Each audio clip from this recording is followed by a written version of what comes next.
Hello students, in the last lecture we finished with Geography chapter 1.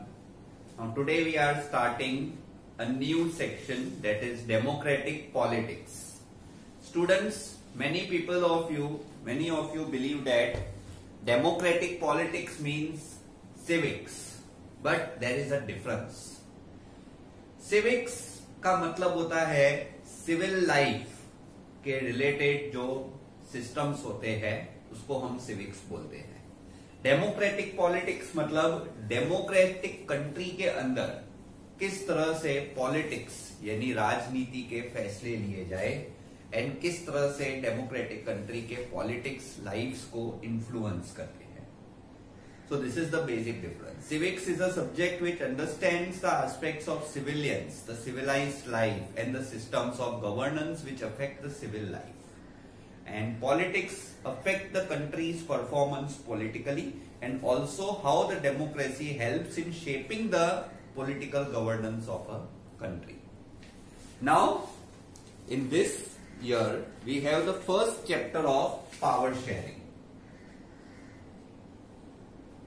So let's get started.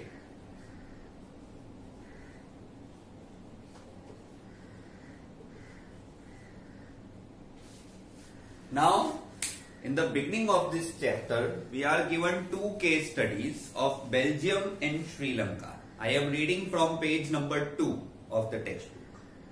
Belgium is a small country in Europe, smaller in area than the state of Haryana. It has borders with France, Netherlands, Germany and Luxembourg. It has a population of little over 1 crore, about half of the population of Haryana. तो students आप देखिए, Europe की एक country है Belgium. तो Belgium के बारे में हम कुछ जानकारी पहले ले लेते हैं। सबसे पहली चीज, इसकी पॉपुलेशन जो है it is little over 1 crore. ये half of Indian state of Haryana है। हरियाणा की जो पॉपुलेशन है उसके हाफ है बेल्जियम की पॉपुलेशन, बराबर। दूसरी चीज, बेल्जियम में 3 तरह के लोग रहते हैं। Of the countries total population 59% ये फ्लेमिश रीजन में रहते हैं। फ्लेमिश रीजन मतलब यहां पर ये जो नीचे की फिगर में ये जो येलो कलर का रीजन है वो फ्लेमिश रीजन है and it is Dutch speaking. यहां पे मेन लैंग्वेज जो है वो डच है। तो ऐसे कितने लोग हैं जो इस रीजन में रहते हैं? 59% people they are living in Flemish region which is Dutch speaking. अब बाकी के जो लोग हैं अनदर 40% ये वेलोनियन रीजन में रहते हैं। अब वेलोनियन रीजन क्या है? ये रेड कलर का रीजन है और ये फ्रेंच स्पीकिंग है। नीचे बेल्जियम का मैप है, उसमें येलो कलर का जो रीजन है वो डच स्पीकिंग है और रेड कलर का जो रीजन है वो फ्रेंच स्पीकिंग है। तो इससे क्लियरली पता चलता है कि बेल्जियम में 59% लोग डच बोलते हैं और 40% लोग फ्रेंच बोलते हैं। अब ये बात हुई बेल्जियम की। अब हम बात करते हैं स्टूडेंट्स ब्रुसेल्स। ब्रुसेल्स जो है ये कैपिटल सिटी ऑफ बेल्जियम है। जैसे इंडिया का कैपिटल दिल्ली है, ठीक है। अब देखिए स्टूडेंट्स, ब्रुसेल्स जो बेल्जियम का कैपिटल है वहां पे इस रेशियो में डच और फ्रेंच पीपल नहीं है।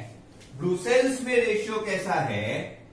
20% डच है और 80% फ्रेंच है।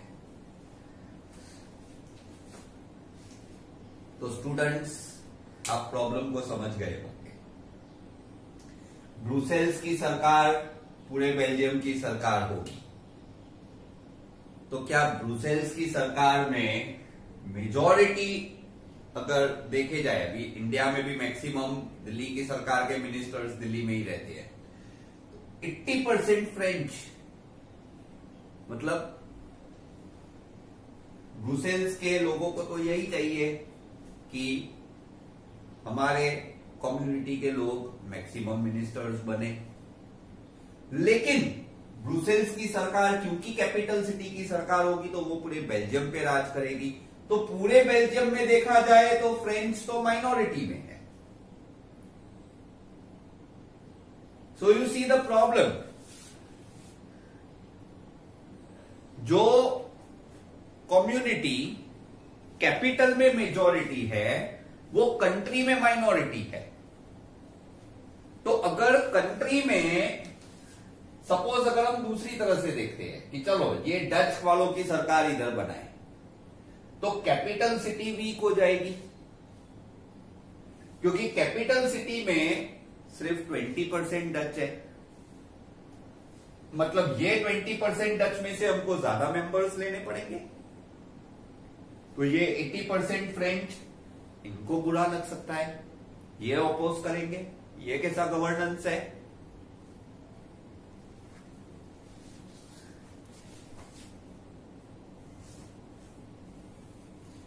अब एक दूसरी चीज है यहां पे कि ये जो फ्रेंच पीपल है ये रिच थे, और ये जो डच पीपल है they were relatively poor, but more in population. तो डच जो है वो बेल्जियम में रिलेटिवली पुअर है एंड मोर इन पॉपुलेशन है। फ्रेंच जो है वो रिच है। इसका मतलब ज्यादातर कंट्री का जो टैक्स आता है वो कहां से आता है?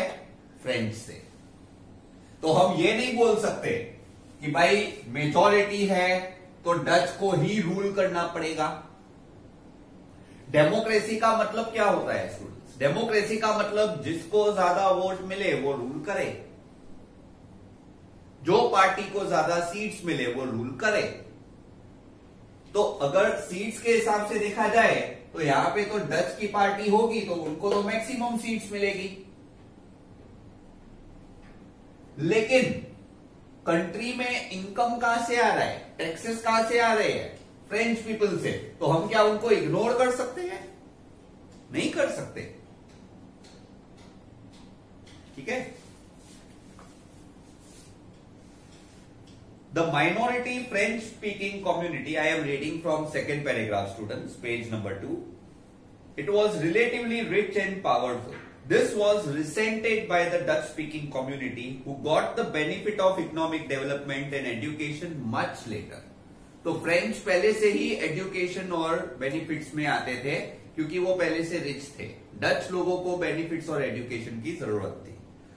This led to tension between Dutch-speaking and French-speaking communities during the 1950s and 1960s. The tension between these two communities was more acute in Brussels. Brussels presented a special problem. The Dutch-speaking people constituted a majority but a minority in the capital.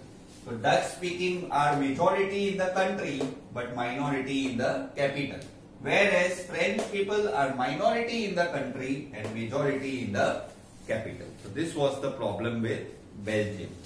आप लोग एक काम कीजिए students, ये जो मैंने board पे लिखा है उतना आप बुक में किसी पेज पे नोट डाउन कर दीजिए, क्योंकि चैप्टर जो है वो इस तरह से दिया हुआ है। पहले बेल्जियम की प्रॉब्लम, फिर श्रीलंका की प्रॉब्लम, फिर बेल्जियम ने कैसे सॉल्व किया और श्रीलंका ने क्या सॉल्यूशन किया। तो थोड़ा चैप्टर मतलब पहले प्रॉब्लम फिर सॉल्यूशंस पे फोकस करें। तो बेल्जियम की जो प्रॉब्लम्स है ये आप पहले एक पेज पर नोट डाउन कर दीजिए, then we will discuss the problem with Sri Lanka. Please note down.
Students, Sri Lanka में देखिए कैसा है।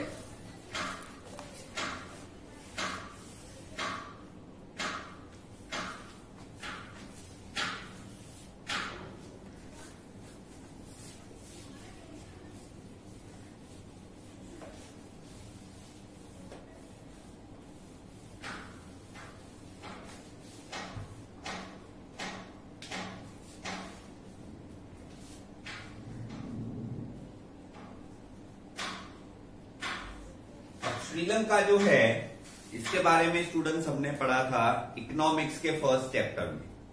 मैंने आपको बताया था कि श्रीलंका एक ऐसी कंट्री है जो हमारे नेबरिंग कंट्रीज में सबसे ज्यादा रिचेस्ट है पर कैपिटा इनकम और एचडीआई रैंक। इकोनॉमिक्स के चैप्टर 1 में मैंने बताया था श्रीलंका का सबसे ज्यादा है नेबरिंग कंट्रीज ऑफ इंडिया में। लेकिन आज हम उसके इकोनॉमिक कंडीशंस और ह्यूमन डेवलपमेंट इंडेक्स की बात नहीं करेंगे। Today we will talk about the people of the country. तो Sri Lanka is an island nation just a few kilometers off the southern coast of Tamil Nadu. Sri Lanka में population है 2 crore people.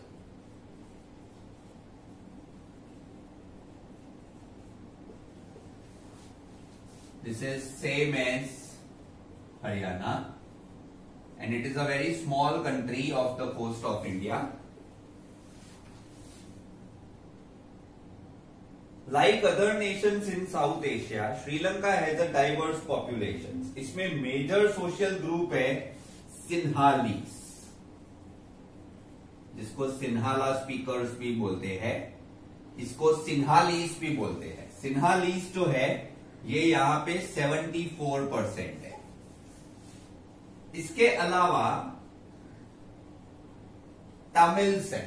अब Tamils में 2 groups है स्टूडेंट्स, ठीक है। इसमें एक है श्रीलंकन तमिल्स,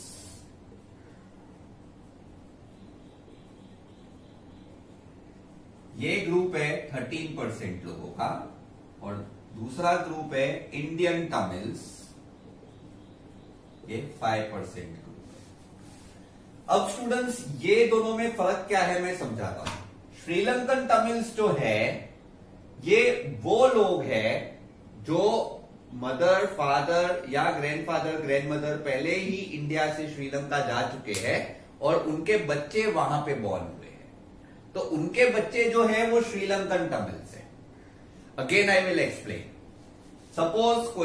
सपोज जैसे कि मैं श्रीलंका चला जाऊं, ठीक है, तो मैं इंडियन तमिल में गिनाऊंगा, लेकिन मेरा बेटा अगर श्रीलंका में बॉर्न होता है तो वो श्रीलंकन तमिल होगा। मतलब फादर इंडियन तमिल, सन श्रीलंकन तमिल। तो श्रीलंकन तमिल्स वहां पे कितने हैं? 13% है। इंडियन तमिल्स कितने हैं? 5% है।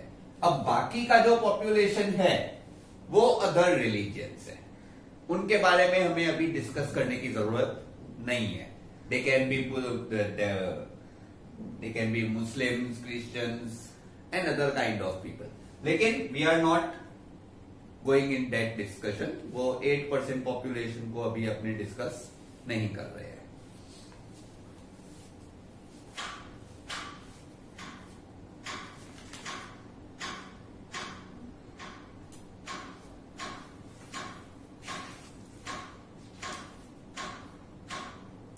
Now as you can see in the map, यहां पे मैप है श्रीलंका का नीचे। अब इसमें ये जो रेड कलर का रीजन है ये तमिलियंस का रीजन है, और ये जो येलो कलर का रीजन है बीच में वो सिन्हालीस का रीजन है।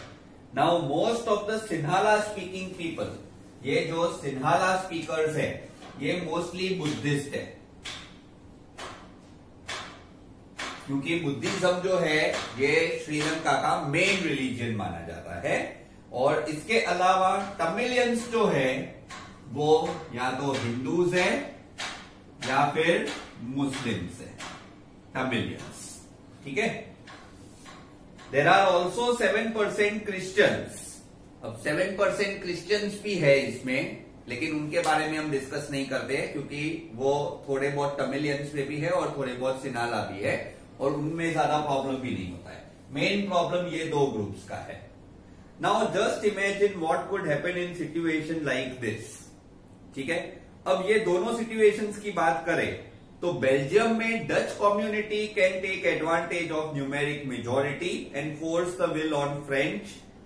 This can push the conflict.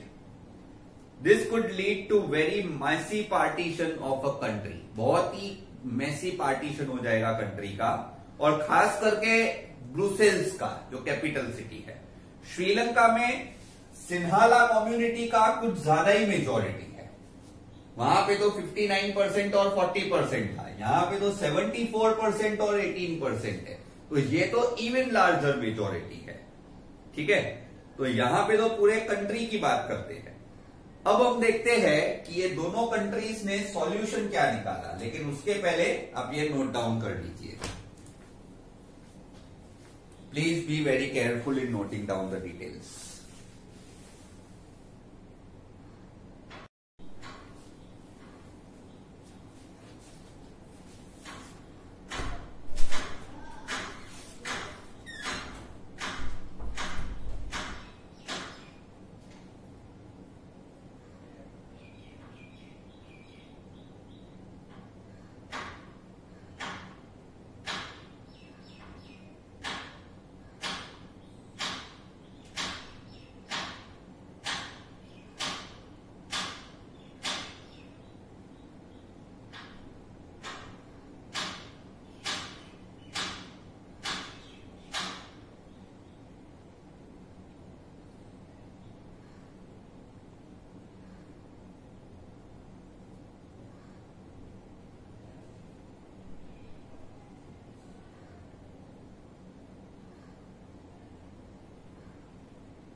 Now we are looking at the solution which Sri Lanka made.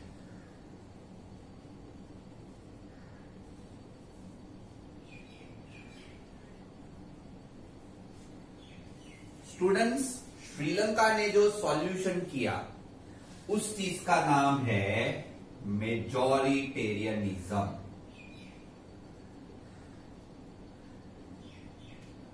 Majoritarianism का मतलब होता है domination of majority community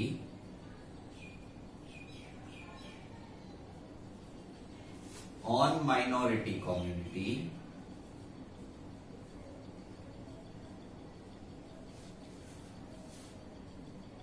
politically, socially and economically। Complete domination होता है मेजॉरिटी कम्युनिटी का माइनॉरिटी के ऊपर, उनको दबा दिया जाता है। इस सिस्टम को कहते हैं मेजोरिटेरियनिज्म। अब डेमोक्रेसी का एक मीनिंग होता है रूल ऑफ मेजॉरिटी। अब भाई डेमोक्रेसी का मतलब ही है मेजॉरिटी, तो क्या मेजोरिटेरियनिज्म डेमोक्रेसी है? नहीं। मेजोरिटेरियनिज्म डेमोक्रेसी इसलिए नहीं है क्योंकि डेमोक्रेटिक गवर्नमेंट इलेक्ट होती है मेजॉरिटी की तरफ से, लेकिन उसका फंक्शनिंग होना चाहिए माइनॉरिटी के इंटरेस्ट को प्रोटेक्ट करना। ये हर डेमोक्रेटिक कंट्री के बेस नियम होते हैं स्टूडेंट्स, कॉन्स्टिट्यूशन के नियम होते हैं कि government has to work for majority and minority both, even though it is majorly elected by the majority.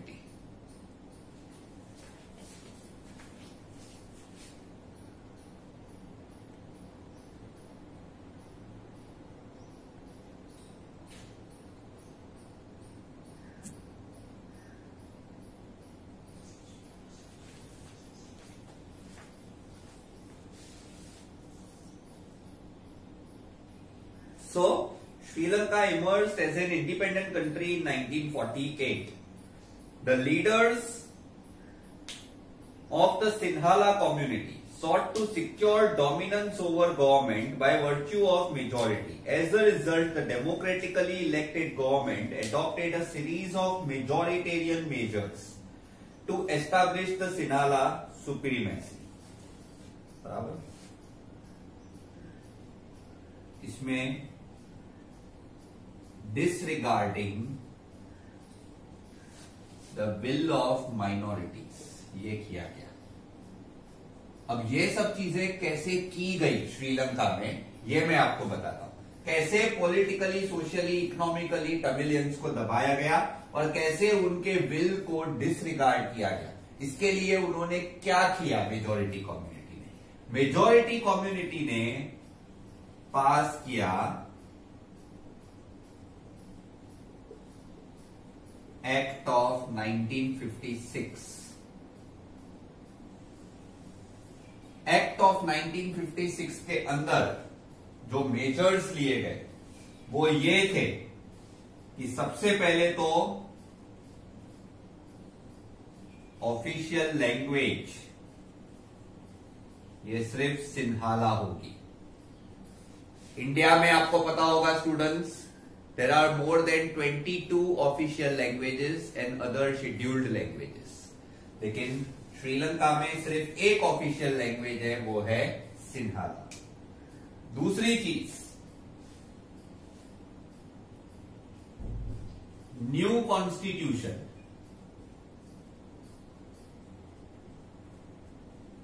That promotes Buddhism. Buddhism किसका रिलीजियन था स्टूडेंट्स? सिंहाला स्पीकर्स का। तमिलियंस के रिलीजियन थे हिंदू और मुस्लिम, तो हिंदू और मुस्लिम रिलीजियन को पीछे करके बुद्धिज्म को ही प्रोमोट करना। इंडिया में ऐसा नहीं होता है। इंडिया में क्या होता है? इंडिया में हर रिलीजियन को आप फॉलो कर सकते हो, सेक्युलर कंट्री है, बराबर। तो वहां पे एक नया कॉन्स्टिट्यूशन बनाया गया स्टूडेंट्स, और उस कॉन्स्टिट्यूशन में ये लिखा गया कि जो बुद्धिज्म में फॉलो करेगा उसको ज्यादा बेनिफिट मिलेंगे।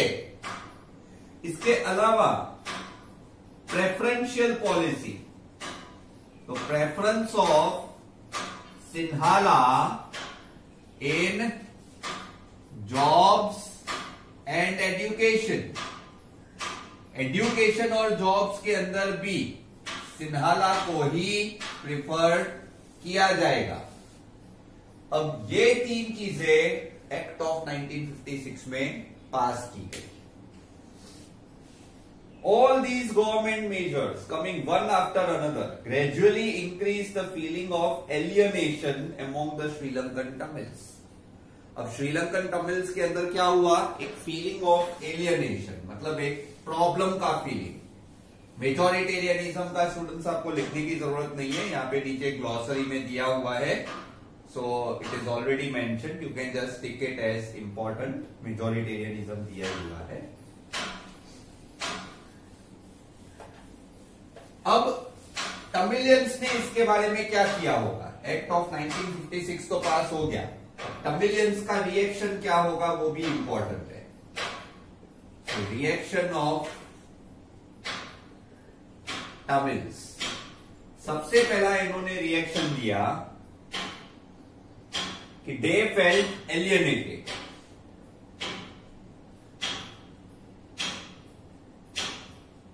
इनको ऐसा लगा कि हम अपनी ही कंट्री में पराये हो गए हैं, जो कंट्री में हम रहते हैं, काम करते हैं, हम उसी कंट्री के लिए पराये हो गए हैं, ऐसा इनको लगने लगा।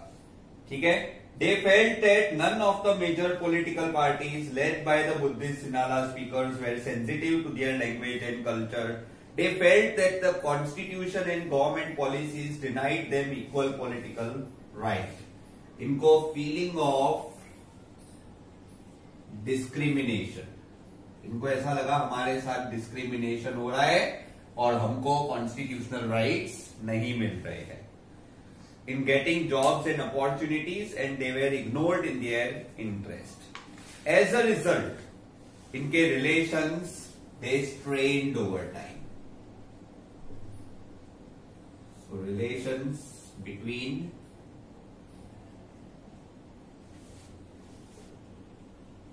Sinhala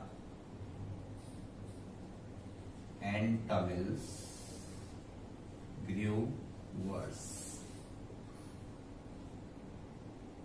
अब इस वर्ड सिचुएशन में श्रीलंकन तमिल्स ने अपने पॉलिटिकल पार्टीज बनाए और इन्होंने स्ट्रगल किया for recognition of Tamil as official language.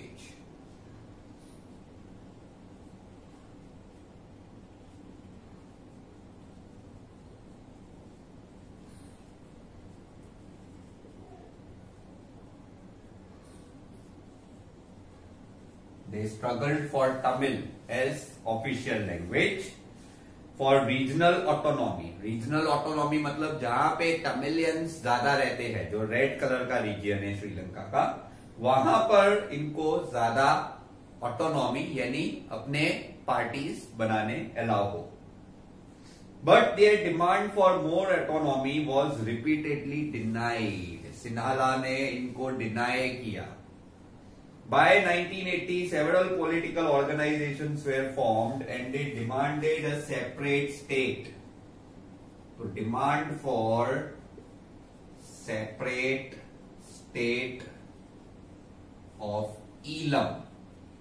ये जो रेड कलर का जोन है, इनको तमिलियंस को चाहिए था कि इसको ईलम स्टेट डिक्लेयर किया जाए. अब मैं स्टूडेंट्स आपको बता दूं कि श्रीलंका में एक्चुअली में स्टेट्स है ही नहीं, क्योंकि श्रीलंका इतनी छोटी कंट्री है, वहां पे सिर्फ एक सेंट्रल गवर्नमेंट है. स्टेट गवर्नमेंट श्रीलंका में है ही नहीं. तो इन्होंने डिमांड किया कि श्रीलंका में दो स्टेट्स बना दो, एक सिन्हाला का स्टेट अलग, तमिलियंस का स्टेट अलग. श्रीलंका सिन्हाला के स्टेट में सिन्हालास की गवर्नमेंट हो, तमिलियंस के स्टेट में तमिलियंस की गवर्नमेंट हो. लेकिन इसको भी श्रीलंका की सरकार ने मना कर दिया. The distrust between the two communities turned into widespread conflict and finally it led to civil war.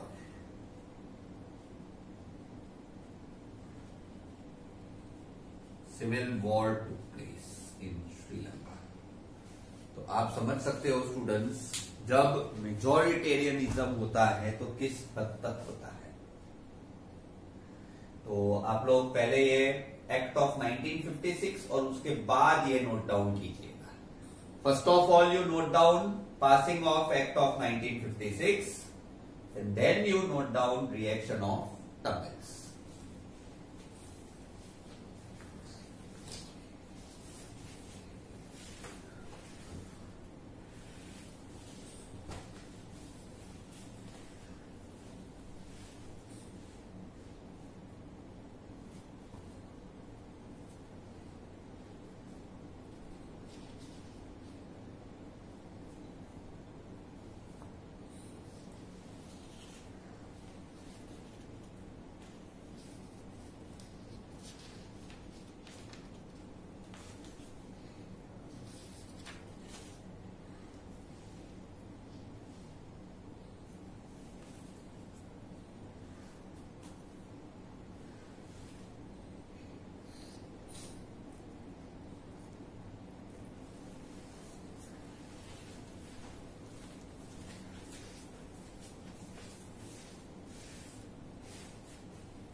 Now students, we are looking at solution of Belgium. इसको accommodation in Belgium कहते हैं.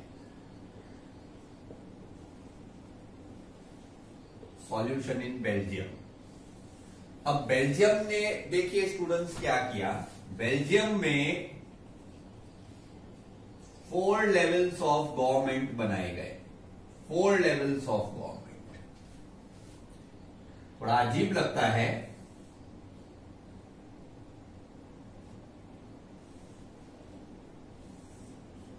लेकिन 4 लेवल्स ऑफ गवर्नमेंट बनाए गए. सबसे पहला government Belgium में बनाया गया सेंट्रल गवर्नमेंट. इसका काम होगा पूरे बेल्जियम के लिए काम करना, सेंट्रल गवर्नमेंट का. ठीक है, मतलब राज्य, मतलब ये पूरे जैसे भारत सरकार है वैसे बेल्जियम की पूरी सरकार, सेंट्रल गवर्नमेंट। अब इसमें क्या किया गया, इसमें इन्होंने कंपल्सरी 50% डच और 50% फ्रेंच लोगों को रखा, ठीक है। और यहां पर जो पॉलिसीज फॉलो होगी, तो policies of international relations, defence etc. they will be passed by the central government। तो सेंट्रल गवर्नमेंट का काम क्या है, इंटरनेशनल ट्रेड रिलेशंस बेल्जियम के और डिफेंस का सेक्टर होल्ड करके रखना, उसके ऊपर लॉ पास करना। लेकिन वो लॉ पास करने में जबरदस्ती सेंट्रल गवर्नमेंट के लिए 50% डच के मिनिस्टर्स और 50% फ्रेंच के मिनिस्टर्स। अब देखा जाए तो स्टूडेंट्स ये डेमोक्रेसी के अगेंस्ट है। Yes, this is a clear violation of democracy, क्योंकि डेमोक्रेसी का मतलब है कि जो पार्टी को मैक्सिमम सीट्स मिले वो रूल करे, लेकिन यहां पे पार्टीज को फिक्स्ड सीट्स दी गई। भाई ये सीट्स डच के लिए, इतनी सीट्स फ्रेंच के लिए फिक्स, कैंडिडेट्स जो इलेक्ट होके आते हैं वो होंगे, लेकिन इतने सीट डच, इतने सीट फ्रेंच फिक्स रखेगा, ठीक है। अब दूसरी सरकार बनाई गई कैपिटल गवर्नमेंट। अब ये एक स्पेशल फीचर था इनका, ये बनाया गया सिर्फ ब्रुसेल्स के लिए। अब ब्रुसेल्स की सरकार में भी कंपल्सरी 50% डच और 50% फ्रेंच।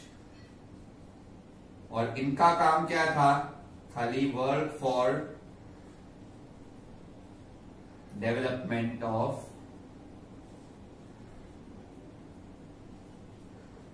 ब्रुसेल्स, खाली कैपिटल के रीजन का डेवलपमेंट करना, ये इस गवर्नमेंट का काम था। कैपिटल गवर्नमेंट ब्रुसेल्स के लिए बनाई गई। अब ब्रुसेल्स में वैसे क्या सिचुएशन थी, 80% फ्रेंच थे, 20% डच थे, लेकिन यहां पर भी ये बोला गया कि नहीं, 80% फ्रेंच नहीं बैठेंगे, 50% ही फ्रेंच बैठेंगे, 50% ही डच बैठेंगे। और फ्रेंच ने ये बात मान ली, क्योंकि पूरे कंट्री में वो माइनॉरिटी थे, फिर भी उनको 50% सीट्स दी गई। और डच ने यहां पर बात मान ली, क्योंकि वो सिर्फ 20% थे, लेकिन फिर भी उनको 50% सीट्स दी गई। सो दोनों पार्टीज एग्री हो गई, ठीक है। अब यहां पे देखिए, यही रीजन है कि बेल्जियम आज के टाइम पे एक डेवलप्ड कंट्री बन चुका है। It is one of the most advanced countries of Europe. अब एक प्रॉब्लम था कि सपोज कोई जगह पे डच फ्रेंच पे डोमिनेट करे या फ्रेंच डच पे डोमिनेट करे, तो किसको कंप्लेन करने की, ठीक है। तो उसके लिए एक फोर्थ गवर्नमेंट बनाई गई, कम्युनिटी गवर्नमेंट। कम्युनिटी गवर्नमेंट जो है, इसमें दो सरकारें बनाई गई, डच की अलग, फ्रेंच की अलग। डच की सरकार जो है वो डच के लैंग्वेज को प्रोमोट करेगी और लिंग्विस्टिक प्रॉब्लम को सॉल्व करेगी।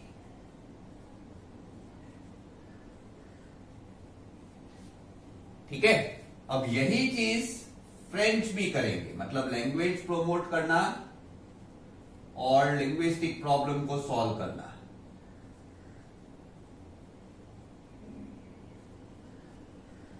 ये इन दोनों सरकारों के काम होंगे, डच वालों के भी और फ्रेंच वालों के भी। ये दोनों काम होंगे इन दोनों सरकारों के। फ्रेंच वाली सरकार पूरे बेल्जियम में जितने भी फ्रेंच लोग हैं उनको अगर अपनी लैंग्वेज प्रोमोट करने के लिए सपोज कोई स्कूल कॉलेज खोलना हो तो फ्रेंच की कम्युनिटी गवर्नमेंट उनकी हेल्प करेगी। और अगर सपोज कोई लिंग्विस्टिक प्रॉब्लम हो, लैंग्वेजेस का प्रॉब्लम हो रहा हो, कहीं पे मीडियम का प्रॉब्लम हो, तो फ्रेंच की सरकार कम्युनिटी गवर्नमेंट वाली सॉल्व करेगी। सेम वे डच की सरकार डच के लोगों के लिए ये प्रॉब्लम सॉल्व करेगी।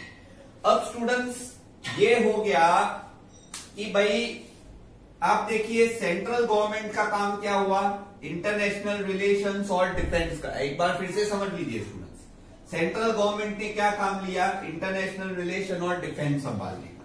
कैपिटल गवर्नमेंट ने ब्रुसेल्स को डेवलप करने का। बाकी का बेल्जियम कौन डेवलप करेगा? खाली कैपिटल तो नहीं है, बाकी सारे स्टेट्स है, उनका डेवलपमेंट कौन करेगा? तो ये एक और गवर्नमेंट यहां पे बनाई गई जो थी स्टेट गवर्नमेंट, और ये स्टेट गवर्नमेंट का काम था डेवलपमेंट ऑफ स्टेट्स। स्टेट्स का रोड, इंफ्रास्ट्रक्चर, ट्रांसपोर्ट, कम्युनिकेशन, ये सब इनको डेवलप करना था। स्टूडेंट्स ये पूरा मॉडल बनाने में इन्होंने 1970 से 1993 तक 4 बार कॉन्स्टिट्यूशन रीराइट किया। आप सोचिए स्टूडेंट्स, एक ही कंट्री में 4 बार कॉन्स्टिट्यूशन रीराइट किया गया, तब जाके ये मॉडल बना है। और ये model, it is a clear violation of democracy. Yes, it is a clear violation of democracy but for the protection of democracy। क्योंकि अगर यह मॉडल नहीं बनता तो बेल्जियम की हालात श्रीलंका जैसी ही होती। So this is what happens when you go on doing power sharing। इसीलिए बोलते हैं कि अगर किसी मेजॉरिटी पार्टी को पावर शेयरिंग करना है तो ही वो सरवाइव कर पाएंगे। अगर कोई मेजॉरिटी पार्टी पावर शेयरिंग नहीं करना चाहती तो वो ज्यादा सरवाइव नहीं कर पाएगी, जैसे श्रीलंका नहीं सरवाइव कर पाए। सिविल वॉर हुआ तो उससे नुकसान दोनों कम्युनिटीज का होगा। ऐसा नहीं है कि खाली 74% लोग गोलियां बरसाएंगे तो 18% लोग मरेंगे, ऐसा नहीं होता है। 18% लोगों की भी बंदूक चलेगी और उससे 74% के भी कुछ लोग तो मरेंगे ही। This is what happens during a civil war. आज दोनों ग्रुप्स अगर पत्थर मारा करेंगे तो अगर एक तरफ 70% लोग है, एक तरफ 30% लोग होंगे, तो ये लोग पत्थर मारा करेंगे तो ऐसा नहीं है कि सारे पत्थर इनको लगेंगे, इनके थोड़े पत्थर भी इनको तो लगेंगे। पूरे कंट्री का नुकसान होता है। बेल्जियन मॉडल में ऐसा नहीं होता है। So please note down this and be very specific. थोड़ा एक्यूरेसी से नोट डाउन कीजिएगा, ध्यान देके।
So students, I hope you have understood today's lecture.